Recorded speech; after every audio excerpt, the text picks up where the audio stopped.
It's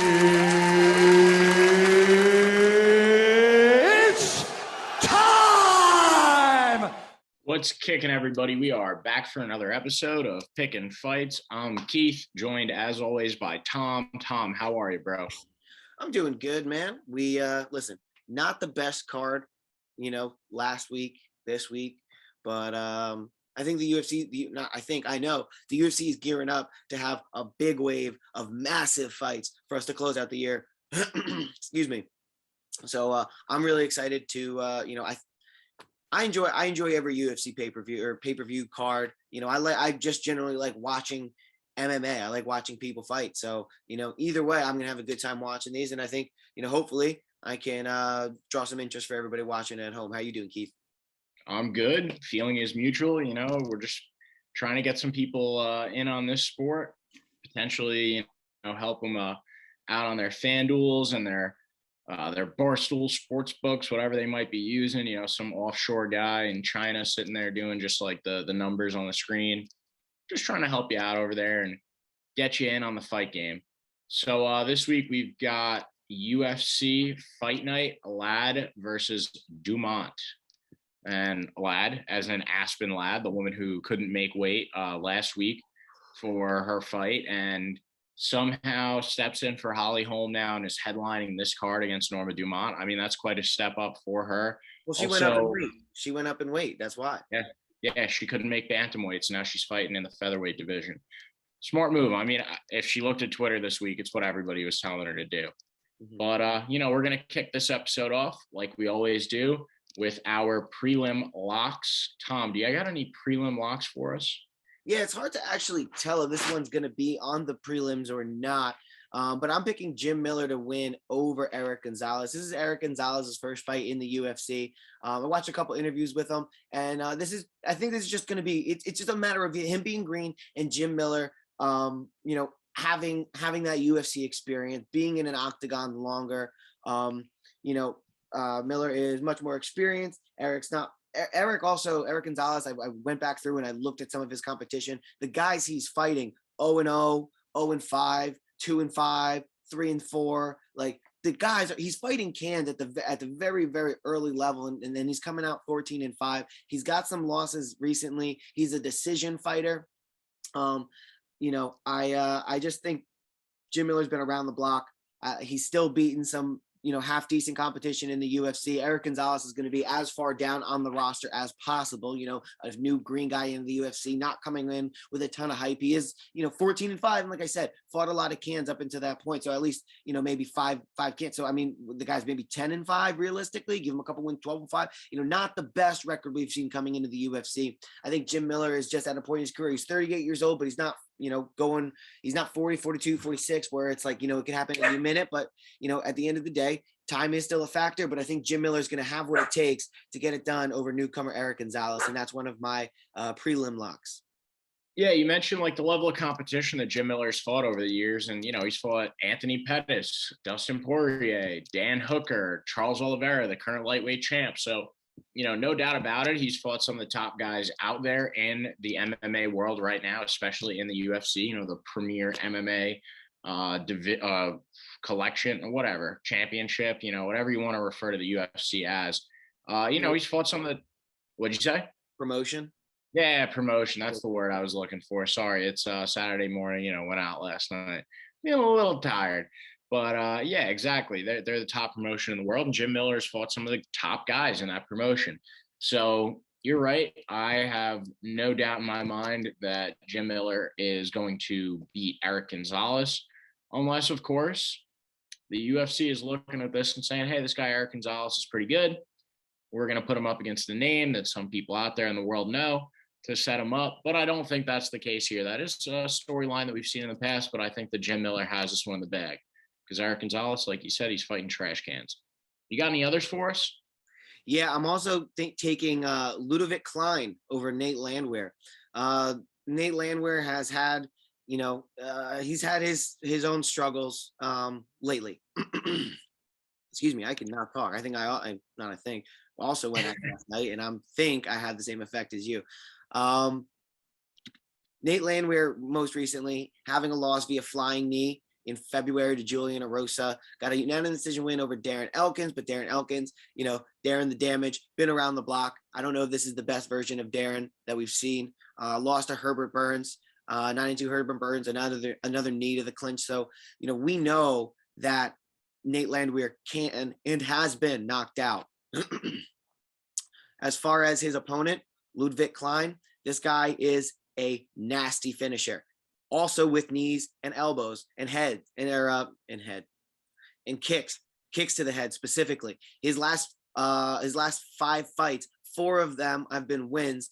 All of those have been finished. Punches in round 1, head kick in round 3, head kick and punches in round 1, head kick and punches in round 1. This guy's finishes fights. He knocks people out. He is an established striker. And going against Nate Landwehr, who we know has had chin issues in the past, we know he's been knocked out. He's, I really like Klein in this one. And then looking over at Tapology, the voters, only 400 of them, but 90% have it on Klein, and 73 of those have him by KO or TKO. So I'm taking Klein here.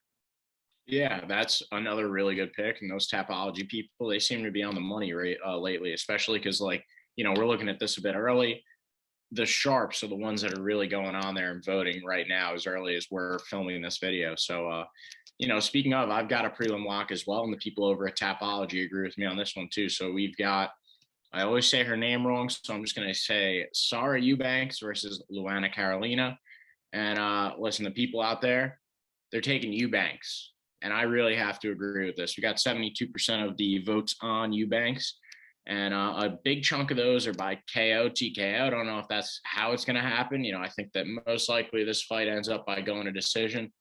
These are 2 talented women, but I think that Eubanks definitely has the edge in just as an all-around fighter in this matchup.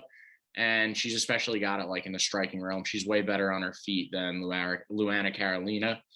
I think it was Luana who a few months back, there was a video of her with her trainer, telling her to do push-ups. She couldn't even bang out 10. So that is always kind of stuck in my mind when I'm looking at Luana Carolina.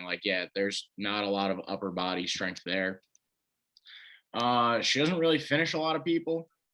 So Luana Carolina I'm talking about, but Eubanks, she's got it on her to be able to put somebody to sleep. So I like her in this fight against Luana Carolina a lot. That's my prelim pick. Yeah, I agree with you. We look back at Luana Carolina's, competition in the UFC, and not too many wins over really anybody even near the top of an already kind of, weak flyweight division. She coming into the UFC, you get 2 decision wins over Priscilla Cachoeira and Maybelline Lima, and then you have no fights. That was in 2019. Then next time you fight is a little over a year later. You lose via knee bar in the first round to Ariana Lipski, and then you fight another about a year later, and you have a split decision win over Poliana Botticello. And that one, I'm not so sure she won that. I remember watching it. This one back in May. So I think you and I both actually picked Poliana in that one. Yeah. And I think I remember we were upset with the decision, but we got robbed. Yeah, it could be wrong. But, so as we compare her in the UFC, not much there. Soraya Eubanks been around the corner. Sarge is a stalwart. And I guess I can't really say that. She's only 7-2, but she has been in the UFC for decently longer. She's had, fights back and forth, losing to Penny Kniziad, Caitlin Vieira, not great. But a lot of these have to do with her just being in the wrong weight class. So Soraya Eubanks, going I think she's probably better at 135. So she kills herself to get down to 125. And I don't know if she performs her best down there, but either way, I still think I agree with you that she's going to be able to get it done. Yeah, it's not so much of a lock as some of my previous picks in previous weeks, but I still really like Eubanks on this one. You got any more prelim locks for us? No, those are it. Don't get greedy. Okay. Yeah, we can't have too many. So I think that we should assume at this moment that the main card. Actually, yeah. I got that last thing backwards. She has her losses to Penny Kniziad and Caitlin Vieira at 135. This fight's taking place at 125, to where she got her ground and pound last win over Elise Reed. So I got it backwards. She's better at 125. When she tried to go up to 135 is when she started, running into some issues. So I think she's better at 125, and I think she'll show it. Yeah, that's a really interesting point. I definitely agree with you. It bodes well for us that she's back down at 125. So I think that we should probably assume that this main card starts with Julian Marquez versus Jordan Wright. Either way, I mean, Julian Marquez, great guy. Love to talk about him. Has a pretty funny podcast with Kendra Lust for all you guys out there who know and girls who know who she is. They talk about fighting. I can't remember the name off the top of my head, but I'm sure it's got a really creative. Huh? I think it's Beauty and the Beast. Oh yeah, that's actually a good name.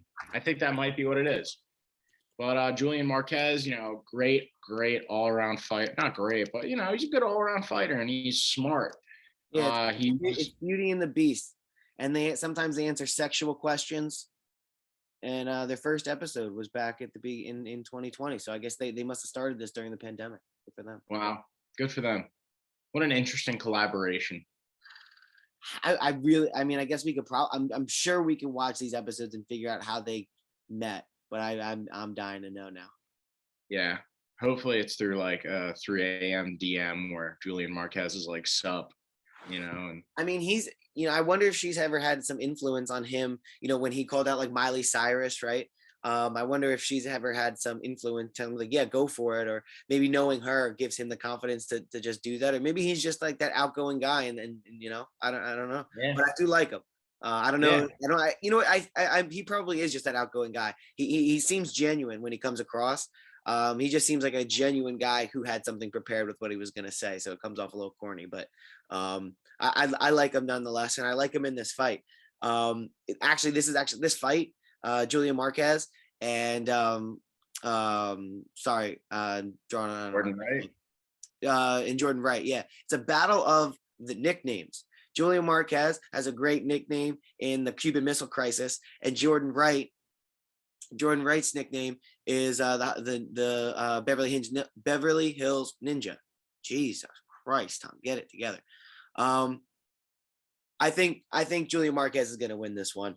Marquez, he knows how to. He can take a punch. He has a pretty solid chin up until this point. He has pretty decent wrestling too. We saw it in the Phil Hawes fight. He was actually, once Phil Hawes was really stunned, but he was, once on the ground, he was able to control him on the ground.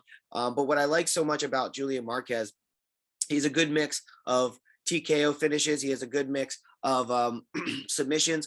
And, some guys, when they knock someone down, they'll go and they'll just try to pound on them and just try to finish the fight right there. But sometimes really intelligent fighters, what they want to do is they want to, maybe pound on them a little bit, get on top, and then you can sink it over your naked choke. You can get an anaconda. Arm bars are there. And, what I really like about Julian Marquez is that he has the ability to, once he knocks somebody out, he doesn't just have to jump on him and go for the finish, but he has the intelligence to use his grappling to get the submission and get the finish. So, Wright is more of a grappler, but we know that he has been KO'd before. He got KO'd by Joaquin Buckley.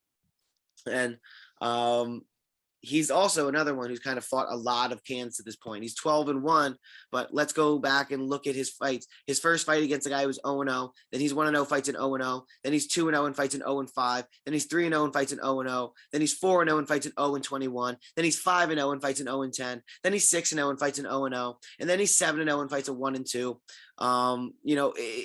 It's when you're fighting guys like that, it speaks volumes about what your coach thinks about you. And, listen, that was back in 2018. So, the guy he's 30, but, not to say that he couldn't get better in the last 3 years. I just don't see him beating solid names in his past yet. And I think Julian Marquez is solid enough. I think he's got a lot of momentum, and I think he's got a lot of power in his hands. I'm going to definitely go with Julian Marquez in this one. Yeah, so am I. You mentioned how, a lot of guys will jump on their opponent when they're on the ground, try and hammer fist the shit out of them. But Julian Marquez is a really smart guy, and that's what I like most about him going into this fight is the knowledge and like the IQ, the fight IQ that he has going in, mostly because of the guys that he's fought. He's fought fucking Sam Alvey, has a win over him. And Sam Alvey, for anybody who doesn't know him, he's subpar, but he's like a journeyman type of guy, you know, like where he's just been in the UFC forever and bops around, you know, oh, hey, we need a body to go up against this guy. All right, throw Sam Alvey out there. You know, he's a little old, he's a little worn down, but he's got the experience. And, you know, for Julian Marquez to beat him with a submission kind of speaks volumes. You know, it just goes to show like similar type of situation. He knocks the guy down, gets on top of him and wraps him up. He's also got submissions over Darren Stewart. Like you said, KO'd Phil Hawes. So, yeah, he's a smart guy. And when you're going up against a guy who's fought guys that are either really inexperienced or just really bad in general and don't have good fight IQ, it doesn't really bode well for you going up against a guy like Julian Marquez. So Julian Marquez, I like, you know, yeah, he's got it all. He's got the submission game. He's got hands. But what I like most about him is his IQ and his ability to think things through and just be smart in the octagon. So I'm rolling with Julian Marquez as well in this one. So next up, we got Manon Fiorot versus Mayra Bueno Silva. It's a tough one, in my opinion, at least. But I'm curious to hear what you think, Tom. Yeah, I think Manon Fiorot is going to have her way with Mayra Bueno Silva. Looking at Tapology, 93% of the vote coming in on Fiorot. Watched a bunch of her fights up until this point, and she is just a very, very technical striker. She's very good at keeping distance, popping in, landing combinations, coming back out. She has a really active front leg that she can kind of chamber and then, you know, kick right out and pick, you know, get people right in the belly, puts them on their butt. I think Silva, who's primarily a grappler. Let's look at you know, some of her past fights here. Primarily a grappler. I don't think she's going to be able to get in close enough to take down Manon Fiorot. It's not like she's overly bigger than her and going to be able to push her up against the cage. But like we look at, you know, her last few fights, UFC Fight Night back in 2020 was she fight Mara Borella. She won by an armbar. There was a majority draw to Montana De La Rosa back in February of this year. She has a loss in 2020, January, February, March. Yep. To Mirna Moros via decision. The win over Jillian Robertson, which isn't nothing, via armbar. She has a ninja choke from the Contender Series back in 2018. So this girl, you know, she prefers it to be on the ground and finish it on the ground. She can finish it on the ground, but I don't think she's going to be able to get in close enough to Fiorot to be able to have her way. I think they're going to fight the fight that Fiorot wants to fight. And that's what we've seen Fiorot do over her past few, is she kind of just imparts her will onto whoever she's fighting. Similar to, you know, kind of Zhang Wei Li, she's kind of like, you're going to fight the fight that she wants to fight. Now it was great that Rose was able to trick her, and I'm really, really interested for the rematch because of how dominant Zhang Wei Li can be, and because she makes you fight your fight. But, you know, I was looking at this fight that Manon Fiorot had against Victoria Leonardo, and she won in the second round via head kick and punches, and it was a standing TKO against Tabitha Ritchie, another standing TKO via punches. She doesn't allow these women to get in close to them. She has a ground and pound win as well outside of the UFC. She doesn't allow women to get in close. She's great picking them apart with combinations. She's quick in, quick out. I really like where she's at. And I think she's a real potential threat if she, you know, goes out there and just kind of destroys Silva. You're right. I was wrong in saying it was a tough one. Fiorot is going to fuck her up, like no doubt about it. And you know, mentioning Tapology, dude, the people on Tapology only have what's her face, Silva, Bruno, Bueno Silva. 7% of them have her winning. The majority of people say that Fiorot is going to win and that she's going to win by a knockout. Yeah, I mean, you know, even if she doesn't, you're right. That striking advantage is just way too heavy. She's going to piece her up and get those numbers there. And check this out. I'm looking at the odds right now. Manon Fiorot -205. Very juicy. Very juicy. Yeah, I'd hop that's on really that. good. That's really good for like slapping in there with your parlay, which I almost definitely will. So we're going with Fiorot there. I really like her, and hey, she's pretty. You know, cool hair. Next up, we got. She's a badass. I mean, you look at her picture on Tapology, and it's like perfect, like blowing in the wind. So she's like, she looks like Street Fighter. She's like outside. She's got the perfect guard up. Her hair is like perfectly coiffed and blowing in the wind. Looks like she just got through like fucking somebody up. You know what I mean? Ba, ba, ba. I'm excited to watch her fight. I think we're going to see a real technical battle. And she also, you know, in her past 2 fights too, she's also taken some women down. That's been a focus of hers. You know, just like Clarissa Shields, you know, I'm really, really good on the feet. I want to focus on grappling. And that's what Fiorot's doing. And that's how you build a real championship fighter. And, you know, how old is she? Coming in at, so she's 31. So, you know, this is about when she puts it all together, nicknamed the Beast. I like it. Yeah, definitely. I like where she's coming from. She's out of boxing squad, great gym, you know, but you also got to keep in mind Bueno Silva coming out of shoot box, which I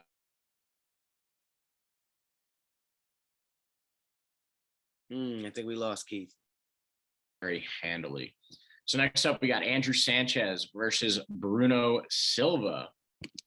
Bruno Silva fight. I mean, I have no doubts about that. I think Bruno Silva, he's just got it all together on his hands, especially on his feet. I mean, but with his hands, you know, he's knocking out guys like Wellington Turman, Artem Frolov, you know, all guys that like, they're good, you know, they're especially Wellington Turman. He's a guy that we've been speaking about a little bit lately. You know, I think that Bruno Silva is just a way more complete fighter, but he's especially good when it comes to striking. And I don't really see any other way that this is going to end except by knockout, him putting Andrew Sanchez on his back and putting him to sleep. So that's where I'm going with that one. I'd imagine you line up very similarly with me there. Yeah, 100%. I mean, we're just looking at 2 different, you know, kind of classes of fighters on the feet. Bruno Silva is, you know, coming out of Brazil. So, you know, he does have a semi-competent, you know, ground game as well. So that's not to be underrated, but this guy, he starches people, like you said. I mean, he starches Wellington Turman and then goes to ground and pound in round 1, you know, shows that he's capable, you know, being able to hold somebody there after they've been stunned, which is important for, you know, a striker to be able to do. Artem Frolov, like you mentioned, Alexander Shmenko, you know, guy 57-10. You want to talk about, you know, experience in MMA. Now, of course, both of those were outside of the UFC, and the only win inside the UFC is Wellington Turman, but you can't fault him for, you know, lack of being able to fight. Everyone they put in front of him, he's knocked down. He has devastating KO power. He's a very, very technical fighter. Like I said, only his 2nd UFC fight, but been running through everybody. We know, and also it's not a great matchup for Andrew Sanchez, knowing that, you know, he has been knocked out before, most recently in January by Makhmed Muradov. You know, he lost flying knee in a combination of punches in the 3rd round. He also has a win over Wellington Turman, but, you know, a loss to Marvin Vettori via unanimous decision back in 2019 for Andrew Sanchez.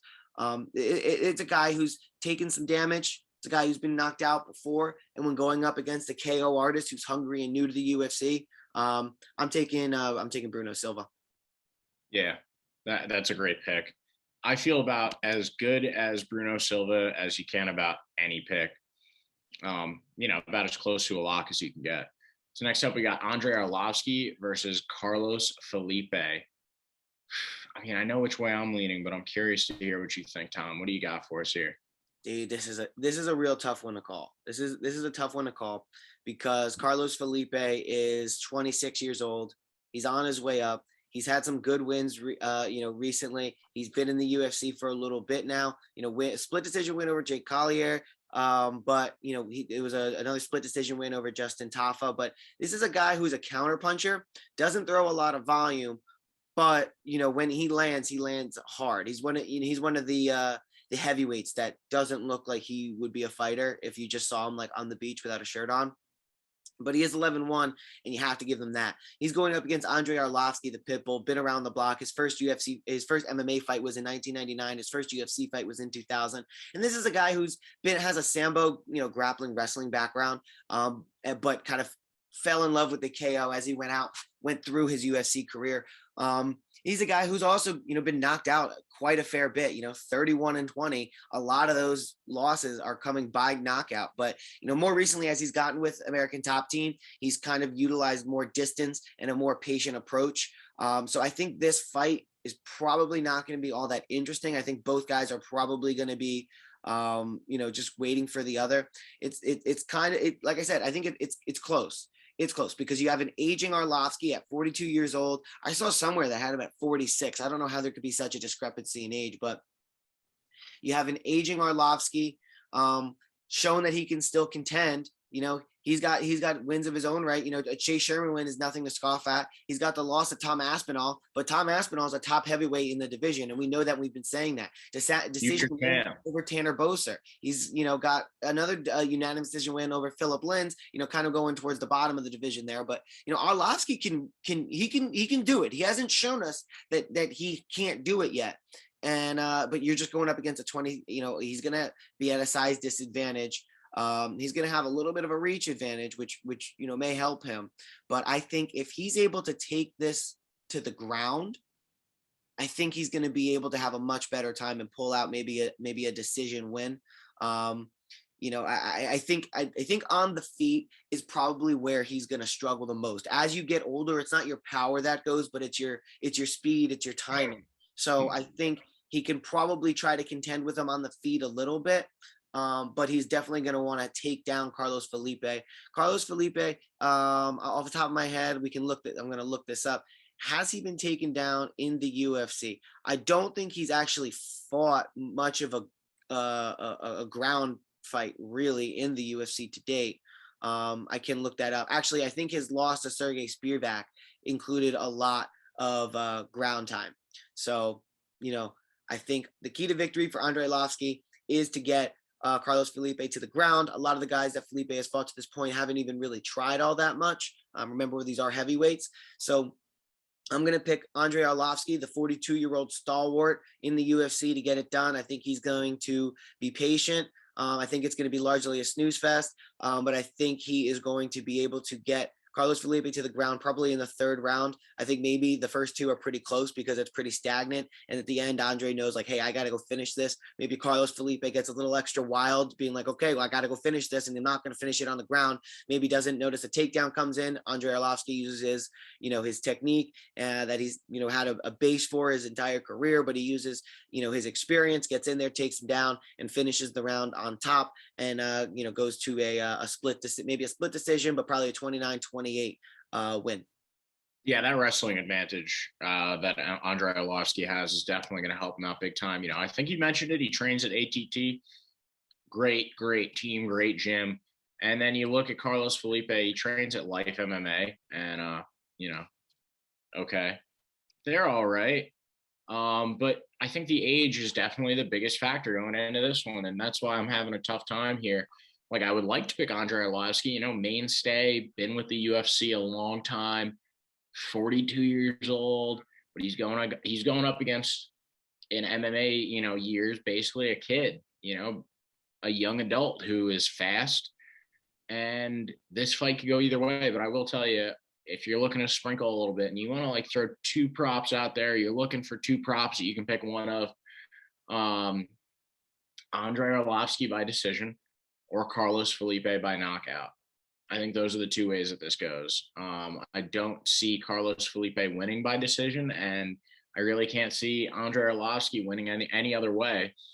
It's going to be one of those situations where you're about to say something. What are you about to say? Yeah, I was gonna say I think this fight definitely goes the distance. We're looking back at Felipe's UFC record and kind of his record in general. There's not too many finishes. A lot of these are decision wins. A lot of these are actually split decision wins at that. So that tells me that he's having a lot of close fights. And in a lot of these, even the wins, he has far fewer significant strikes. Against Jake Collier, he had 94 to Jake's 130, 77 to 86 against Justin Tafa. He did beat Yorgan De Castro 78 to 48, and that was his only unanimous decision win. But he's getting these split decision wins because he's got the significant strikes. And I think Andrei Arlovski is just going to be a little bit too wise to that at this point in his career and take him down and try and get him on the ground. I wanted to look back through. Oh, another thing I wanted to mention too is, especially in the Justin Tafa fight, but kind of in more of his career overall, as Carlos Felipe goes on, he doesn't get better in the fights. He gets more tired. And Andrei Arlovski, I think now being older, having to focus on his body, really, you're 26, you're a young gun. You're just, yeah, my body's fine. I can go in there, and your body largely can be. But when you add that more focus, when you get older, we've seen Arlovski, whether it's through his technique, whether it's through his just an increase in stamina, or whether it's just through like his experience, being able to hold his energy longer. He's been able to get better in fights. He's been winning a lot of third rounds. And in my opinion, that's going to be the difference maker for a close fight, for two guys who are kind of like counter punchers. They're not very active. You're going to see, a lot of this, one fake leg kick, you're going to see a lot of that. And I think in the third round, Arlovski's going to take him down and win that third round and go 29-28. Yeah, I'm with you, dude. Especially after you mentioned the fact that Felipe doesn't really finish people. It's Andre Arlovski. That's it. That's the pick here. No two ways about it. He's just too smart. Yeah, he's a little old, but he's too smart for young gun Carlos Felipe. And yeah. And I think actually, what was I gonna say? I don't know. I forget. Anyway. All right, so we can move on up to the next one now. We got the main event. We got Aspen Ladd versus Norma Dumont. Like we mentioned before, weird put together, fight. But I personally do like Norma Dumont in this one. That's just me. I'm going to check on what Tapology says, so maybe it isn't just me. But I like Norma Dumont here. I think Aspen Ladd, she's got it together as a fighter, but at the same time, no, it is just me. Tapology doesn't agree. Look, I just don't think that Aspen Ladd has that mentality at this moment to be a fighter. If she can't even do the right things to cut weight and get in there for her fight last week, she's not going to be in the right state of mind here. Yeah, she had great moments where she got that crazy pep talk from her coach in the corner and went out and beat Ketlin Vieira. Right? It was Ketlin? Yana, I think Kunitskaya. so. Yana Kunitskaya. Yeah, and Yana's good, but Dumont's been training for Holly Holm, who is one of the GOATs for women out there. She's one of the all-time greats. Holly Holm's a stand-up fighter, and Aspen Ladd is a wrestler. So yeah, no, I'm aware, but also when you look at Tapology, let's see, 73% has Aspen Ladd winning, and then 65% of that is by KO, TKO. I'm sure they think it's going to come by way of ground and pound. I don't know, dude. It's more so than anything technical or statistical in this one. It's one of those things where I'm looking at Aspen Ladd, and it's if you can't do the right things to make weight and show that you're committed to being a fighter and winning fights, I don't know. I don't like her in this matchup. I just don't think she has it up here at the moment, and that's mostly what I'm basing this on, and sometimes I'm wrong with, when I follow my gut, but there's something telling me that Dumont is going to get this done. I have no real argument for it outside of the fact that Aspen Ladd I don't feel like she has it anymore. She doesn't have that mentality, that fighter's mentality at the moment. And yeah, obviously Holly Holm, stand-up fighter, but you're training for a level of competition as well as their style too. I think that level of competition, Holly Holm has Aspen Ladd outmatched by a lot. Last minute replacement with Aspen Ladd. Obviously, she was training for a fight previously. I'm curious to see how this went down. If they were the UFC called her as soon as that one was done and said, hey, we're going to look for you to fight immediately, or if it was a thing where Holly Holm couldn't make this fight, and then all of a sudden Aspen Ladd, after a week of eating donuts and pretending she didn't have to cut weight anymore, is now jumping back in, probably hitting the vape, smoking a little weed, whatever it is that she does out there. And I think she's from Colorado. Could be wrong, but I don't know, dude. I just don't like her here. That's just me. And maybe that's personal bias after seeing that she can't make weight, but I could be wrong. But I like Dumont here. I don't know. What do you got for us? Any last words before I change your mind? You're not going to. I got this personal bias against Aspen Ladd now. Okay. So now I will add an asterisk to this because we haven't seen her fight since 2019. But there's reasons for that. She came out, she beat Yana Kunitskaya. I really liked what she did. It was, early in the third round, but, she was just kind of not going through the motions, but it was a back and forth fight with Yana Kunitskaya up until the third round. And her coach looks at her and says, you need to finish this fight, goes out there. She finishes the fight. She's a finisher. She can finish, she's, finished people inside the UFC before, Lana Linsberg, Tonya Evinger. She beat Sarge outside of the UFC and Invicta and beat her by decision. These other girls, she's also beat them, but she's also kind of always had a size advantage. But following the Yana Kunitskaya fight, she was supposed to fight in March of 2020, had a canceled bout with Julian Pena. Then she was supposed to fight in June of 2020 with Sarah McMahon. That got canceled. She tore ACL and her MCL. Comes back and then supposed to fight in July of 2021 against Macy Chasson. That doesn't work. Then again against Macy Chasson, can't make weight, but maybe she has trouble making weight because she's 26 years old, dude. She hasn't fought since the last time since she was 24. She's working out. She's going to be bigger. She should be in the 145 division. The fact that she was trying to stay in the 135 is not conducive to a body type that's growing. You know what I'm saying? Like it's not her fault that she had gotten bigger. Also, she had to work out a lot to come back from an ACL, MCL surgery. Yes, you're going to put on muscle. Like it's going to happen. So that's why she's bigger. That's why she couldn't make weight. She had trained for the camp. She had went through the full camp. So taking her this on short notice is really only kind of like, I don't even know if it's that bad. She had a full camp, didn't fight, waited, 4 days, and then now is back into camp. Like, I don't think she went back. And I mean, we all read the letter that she put out. She was very emotional. She was very upset. She didn't throw blame on anything. She didn't make excuses. She said she has to be better. I like that from her. I think we're going to see it from her. She's going to come out motivated here. I think she's going to come out with intention. She is a girl who can take people down and she can beat them on the ground. She is shown to have much more competent stand-up, trading with Yana Kunitskaya. She beat actually Sarge Eubanks twice, one time in the UFC, one side outside of the UFC. She can be aggressive when she needs to, solid ground game. She's competent on her feet as well. She took all of 2020 off and last was in 19, like I said. So there is a big question mark here because we haven't seen her in a long while. This is arguably going to be a different version of Aspen Ladd. But I think she's hungry. Dumont, she's got kind of a suspect ground game, and that's a fact. She has decent takedown defense, but when she finds herself on the ground, it's a problem. So going up against Aspen Ladd, I think that's a mismatch for her. Now, the positives are that Norma Dumont is in this division, right? So she will actually be the bigger girl. Whereas in the past, Aspen Ladd has kind of had that advantage. So this is her first time not being a little bit bigger, but, then again, not having to cut weight, maybe she'll feel a lot better than in her past bouts. So hard to say. You got to remember Norma Dumont, stand-up fighter, training for Holly Holmes, stand-up fighter, and turn around. And now she has to face a pretty accomplished and significant challenge of someone who's going to want to take her down. So, Dumont had a big win over Felicia Spencer. She showed she had good stand-up. She's a big leg kicker, striker by trade, strong clinch game, but she faded in the third.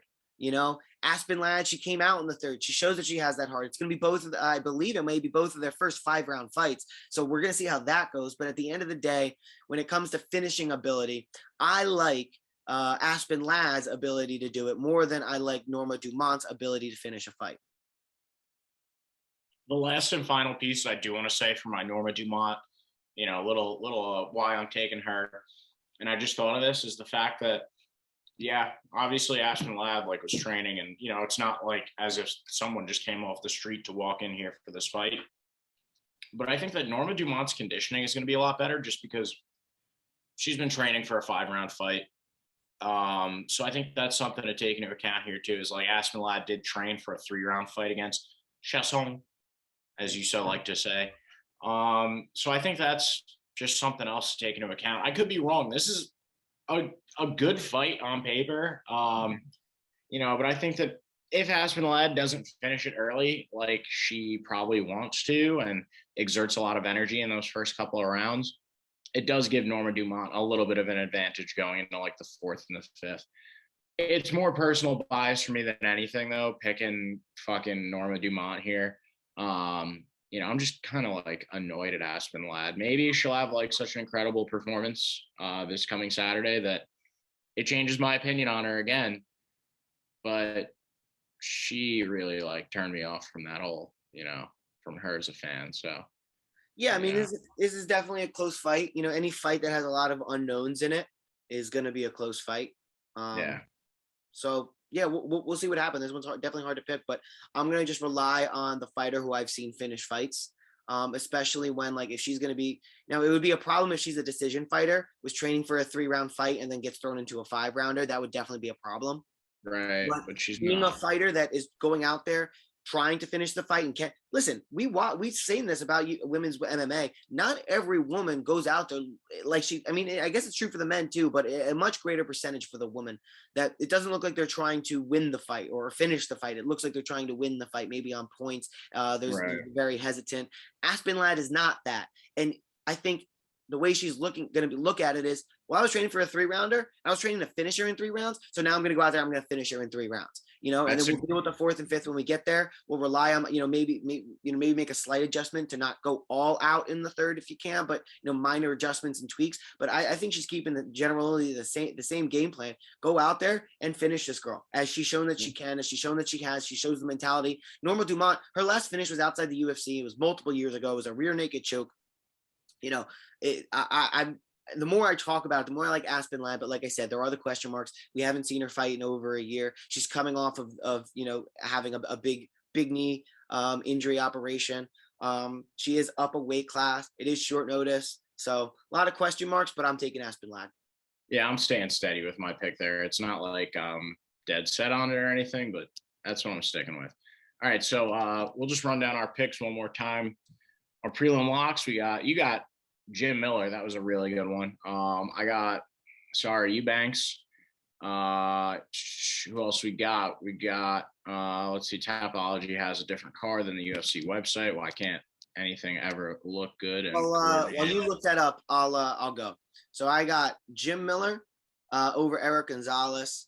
I have Ludwig Klein over Nate Landwehr.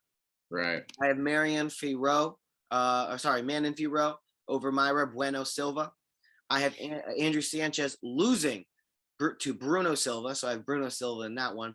I have Julian Marquez over Jordan Wright. I have Andre Arlovski over Carlos Felipe by decision. Take the over on the rounds for that one. And I have Aspen Ladd over Norma Dumont. And I'm going to I don't know what the over under is on the rounds, but I think I may take Aspen Ladd by finish. So by KO, TKO, ground and pound. It's a solid pick. I like Manon Fiorot also by finish as well. So do with that information what you will, Keith. Yeah, that's my favorite prop this week, Manon Fiorot by KO, TKO. But, I got pretty much all the same picks as you, just with Eubanks, and there's my other prelim lock, and then I got Dumont over Aspen Ladd. We'll see how that one pans out. Awesome. Excuse me. Don't know if it's going to go well, but, we'll see. So, guys, if you made it this far, make sure that you like this video, subscribe if you haven't already, and comment down below. Let us know what you think. Hopefully it's all positive. But if you got some negative shit and you want to let us know what you think, just fucking say it, dude. Just fucking say it. Get it out there.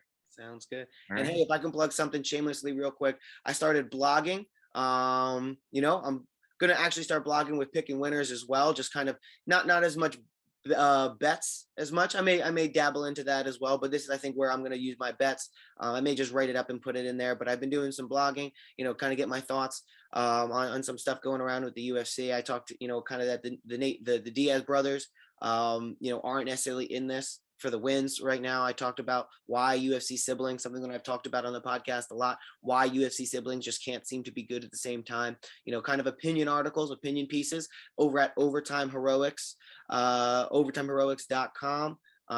You go to, to the MMA section, or you can just Google what I personally do, Overtime Heroics, Tom Kowalski, and it should pop up. So go ahead and check that out and let me know what you think of my writing. Yeah, absolutely, dude. Tom's killing it over there. And then we also have another collaboration. I've been doing some blogs over on Men of Order. That's the group that we're actually going to be on. I mean, we're filming this today and then posting it at a later date. But by the time this is up, you may or may not have seen, we're going to go on there and talk about Tyson Fury versus Deontay Wilder with them.